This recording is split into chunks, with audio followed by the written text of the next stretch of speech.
Well, Mr. Brendan Clarke-Smith. I'm grateful for the opportunity to speak in this debate at a time when the prospects of Middle East peace are perhaps greater than ever before. Israel's recent peace agreements with the UAE and Bahrain demonstrate the outdated view that solving the Israeli-Palestinian conflict will lead to regional peace is rooted in a lack of understanding of the issues at hand. The conflict is in no way as clear-cut as is so often presented, just as the settlements issue requires greater nuance than some are willing to provide.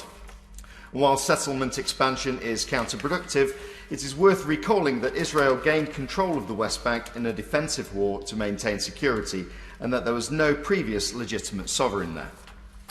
Whilst I welcome that annexation has been taken off the table for the foreseeable future, it appears to me that the issue of settlements can only be resolved through a negotiated peace deal that defines the borders of a sovereign Palestinian state with agreed land swaps.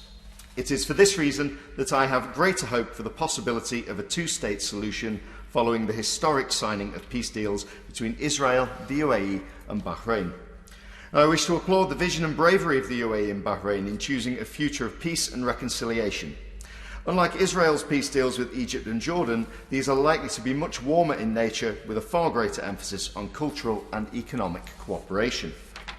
The role of Saudi Arabia in these events is of great interest, and while the Kingdom has not publicly indicated its intentions to agree a peace deal with Israel in the immediate future, it is clear that Riyadh and Jerusalem are cooperating in a way that has never happened before. The fact that Bahrain has agreed a peace deal with Israel is significant, as the Gulf state is widely regarded as a close ally of Saudi Arabia. Consider that Saudi Arabia has permitted flights to and from Israel to use their airspace, including by Israel's flag carrier, El Al, in a region all too often beset by violence. And these are momentous developments, and I call on my right honourable friend, the Foreign Secretary, to do everything he can to support this new relationship. We must not forget it was Saudi Arabia that instigated and led the Arab Peace Initiative of the 2000s, which ushered in a decades-long consensus in the Arab world.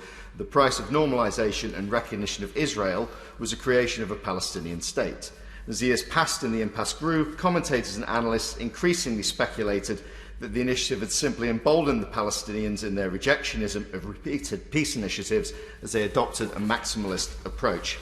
Yet a pivot towards a better future built on peace, prosperity and shared interests has shattered this consensus.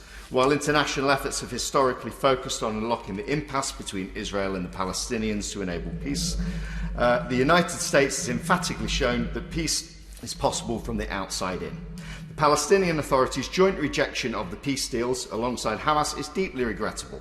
The peace agreements clearly recommitted the signatories to a just and enduring solution for the Palestinians, and I hope that the Palestinians will choose to engage instead of continuing their accusations of betrayal.